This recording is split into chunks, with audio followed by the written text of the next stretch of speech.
Hey guys, welcome back to normal videos. We've had 40 something days of Lent readings, which I hope you've enjoyed. I have enjoyed doing them. Um, One reason for that is because I haven't been on camera myself, so I always enjoyed that. But it's also something that I've wanted to do for a while, um, and I almost didn't do it this year because as much as I was thinking about it ahead of time, um, I woke up on a Friday morning and realized that Lent had started, or Ash Wednesday had started Wednesday, and I was 3 days behind. And I'd been trying to get music and all that, and I just had all kind of technical problems, which that's me. So I got really kind of discouraged a little bit, and I thought, you know what, I'm just not going to do it because I'm late. And then I thought, well, now I have to wait a whole year to do it again. And I just thought, you know what, I'm just going to do it anyway. I'm going to get the music together. I'm going to get all my stuff together. And I'm going to do it. And I'll be late. And I did, and I'm glad I did. It was, I think, important for me to do it, even if it wasn't exactly like I wanted to do, I would have preferred to start on the first day and have everything perfect. But let me tell you, stuff happens. And so, you know what? If there's something like that that you want to be doing and things just seem to keep getting in the way, just do it anyway. Even if it's not perfect, even if you feel like it's not the way I wanted to do it, just do it anyway. You'll be glad you did. And, it wasn't hard because I had written the readings in 2011 for my Sunday school class. So I had a lot of that. I had to tweak it a little bit. But you know what the hard part was sometimes was getting shots of things. I just used stuff around my house, for the pictures. And I thought, well, that will make it easy. Well, it's not. I am not a film person, and I have crazy respect now for people who set up shots and angles for things and all that kind of stuff, because there were places in my house that were just like a disaster area because I was moving stuff and throwing stuff over, it got crazy, but it was fun and it was a good experience, and I'm glad I did it. And I hope that it was good for you too. I hope you enjoyed the short readings and just having something to think about through each day during Lent. I hope you had a wonderful Easter season and Easter Sunday wherever you worshiped. And so we are moving right along through this year, aren't we? March was a crazy month. Besides all the Lent videos for us, my niece got married at the beginning of March, which was a really sweet time for our family. And then a week later, my niece and my sister and my mom and I went to Helen, Georgia for our annual girls trip this year. And that was a lot of fun too. So it's just, we've been busy. So hopefully, I don't necessarily want to be bored, but I would not mind a couple of slower days. You know what I'm saying? So anyway, looking forward to that. Trying to finish getting over whatever this is that I've had for 2 weeks. So hopefully I'm about to be done with that. But here we are, mid-April. I can't believe it. Almost 4 months into the new year. But I did have a something that I was going to talk about today. But as I was looking through things, one of the things I found was that today, April 16th, is National Healthcare Decision Day. So I wanted to talk about that a little bit. I'm not going to get really technical or anything like that, don't worry. But I do want to talk about it because it is so important. I work in home health. I'm a social worker with home health, and I spent 8 years with hospice. And I have seen way too many people who did not take the time to complete advanced directives or have a healthcare surrogate designated, get a power of attorney, anything like that. And then they get to the point where they're not able to do that anymore. And that, let me tell you, that leaves a family in a mess. And I don't care how well your family does together, how much, you're all on the same page, all of that. When someone is very sick or dying, it's a very emotionally charged situation. And everybody, for the most part, people want to do what's right and what's good for their family member or their loved one. The problem is not so much with motivation a lot of times, but it's because what everybody thinks is the right thing may be different. And then you butt heads. And then you have arguments. And then people don't talk to each other anymore. And when I tell you it can change the trajectory of your family and your family's relationships, I'm serious about that. I've seen families where they'll say, Grandma died 10 years ago and everybody was fighting about what we had to do, and now I haven't spoken to my cousin in 10 years, And they never thought that would happen to them, and nobody really ever thinks that. One of the best ways to avoid that is to do a living will and have a power of attorney, and not just put it on paper and in writing, but talk to each other about it. It is awkward sometimes. Some people have no problem with it. Some people are like, yeah, this is what I want. It's not a big deal.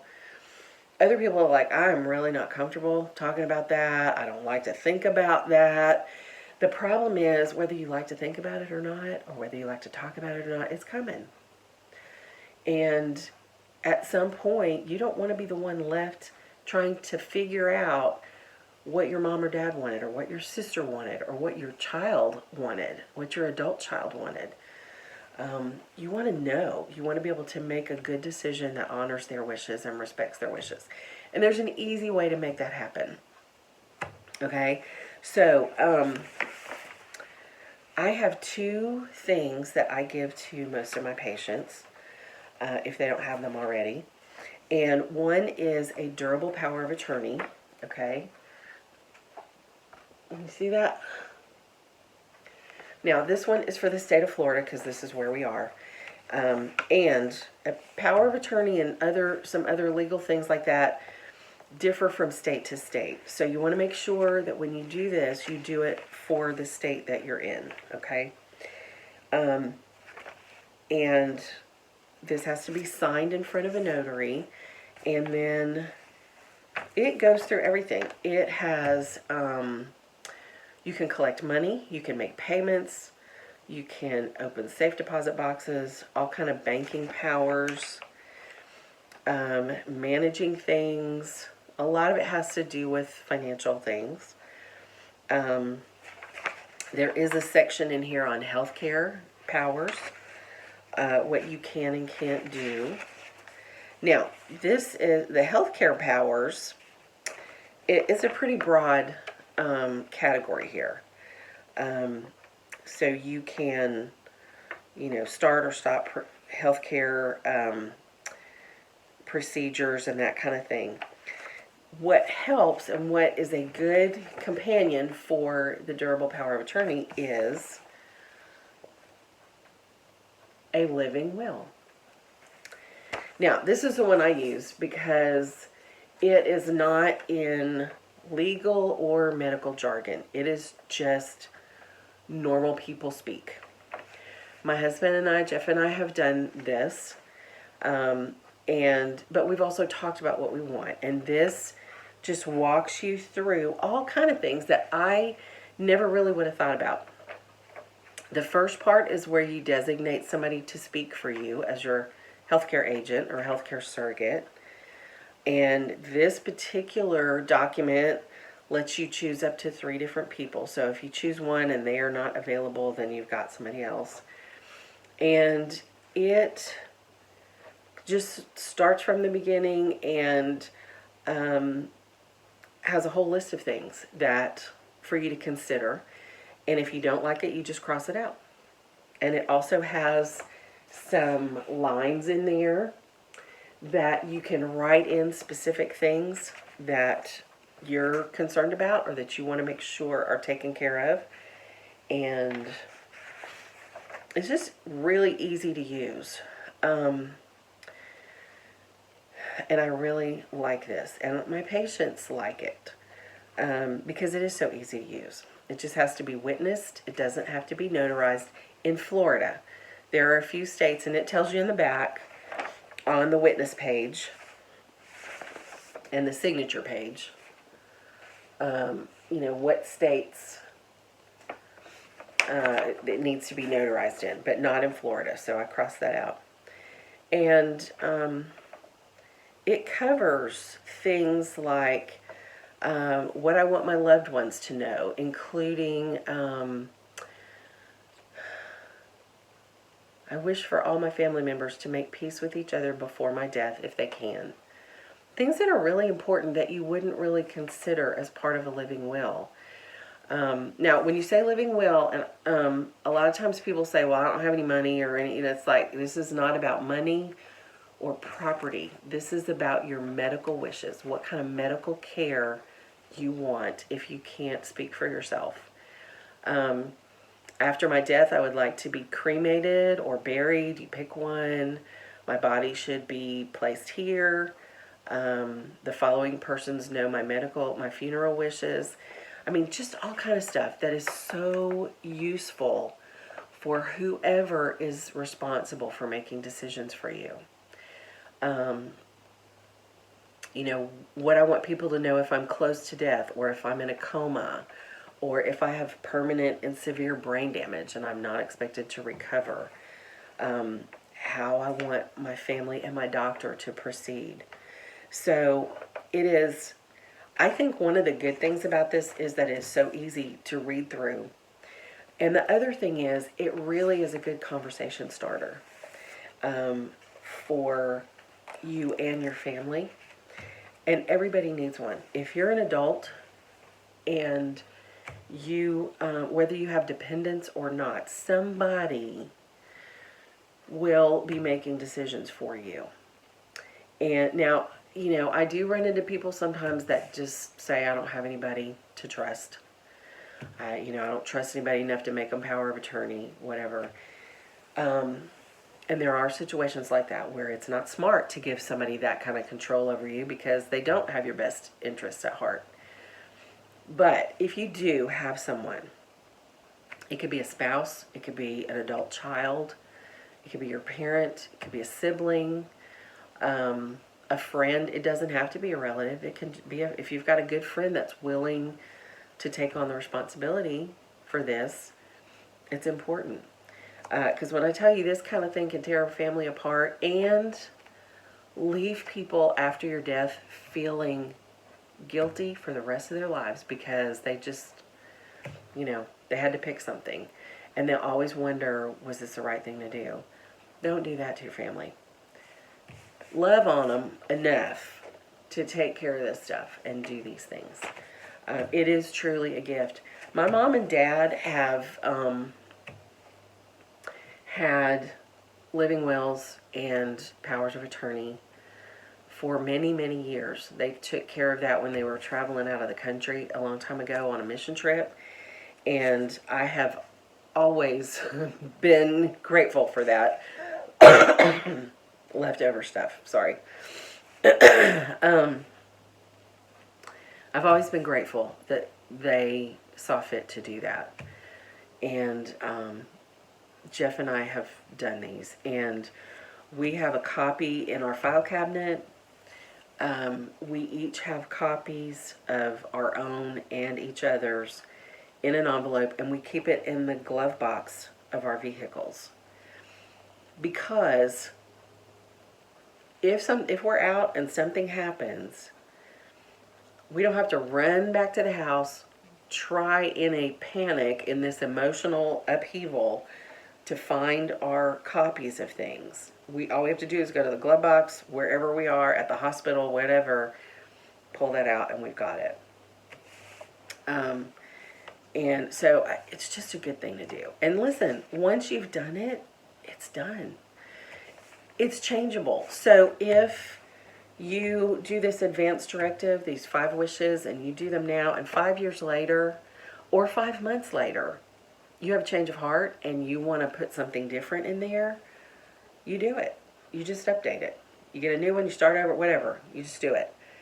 It's very fluid, so it can change as your opinions and your wishes change. So simple. It's so simple. You don't have to have an attorney. You don't have to file it at the courthouse. It doesn't cost you anything. You can get a copy of this from, if you have a hospice or a home health agency in your city, which almost everybody does. Call them and just say, do you have a copy of this? I need to get it. Or you can, I don't know if that's straight or not. I mean, it may be backwards. I'll put this at the end too so you can know. But all you have to do is just contact them and say, I need a copy of this. Hospitals may have it. It should be really easy to get a copy. You will be so glad that you did this. And your family will be so grateful that you did this. So I'm saying, give a gift to your family and take care of these medical wishes and advanced directives. It is it is National Healthcare Decision Day. So it is a good day to think about it. It's a good day to start talking about it. And it's a good day to find out where you can get your forms and just go ahead and do it. Just do it. I will put some information on here about where you can get copies. You can buy packs of them if you have a lot of folks that need them, or you can just order several, and whatever you need for your family. But if you're married, you and your spouse need to do them, and you need to talk to each other about it. I think that's the biggest thing about this, is that it just is a good conversation starter. So be responsible. Have the hard conversation. You may have already. A lot of people, talk about stuff, and they'll say, well, my son knows what I want, Here's the thing. If something happens and your son's not available, or one son may know what you want, but what about the other son, or the daughter, or your husband, or your wife, or whatever? If there's a conflict, you need something in writing to tell the doctor and whoever else needs to know who you want making decisions for yourself. So, if you have questions, let me know, and I'll do my best to answer. And I will put some contact information at the end of this, so you'll know who to contact if you want some copies for yourself. And that is your assignment for this week, is to do your advanced directives and your powers of attorney. And if you've already done it, awesome. Awesome. Thank you. As a social worker who sees way too many people who have not done this, and I've seen the aftermath of it, I appreciate the fact that you did it. So that is your assignment for today. I hope you have a great week coming up. I planted some, after my retail therapy at Lowe's a while back, planted a whole packet of sunflower seeds along my fence row. And I think I have one that's growing. I can't grow stuff here. I can't. Not in the yard. We have too much clay, I think, in our soil. And it just, I don't know if it's that or I don't know what it is. But anyway, I think I have one. So I'm hoping I get at least one sunflower. I mean, it may not be big, but at least one. That would be fair. So I hope weather is getting better for you guys. It's a little bit better here. And so I'm enjoying that. And it's good to be back with you again. I've always been with you, just not with you, you know. So, anyway, hope you have a great week. And I will see you again next week. You guys take care. Bye-bye.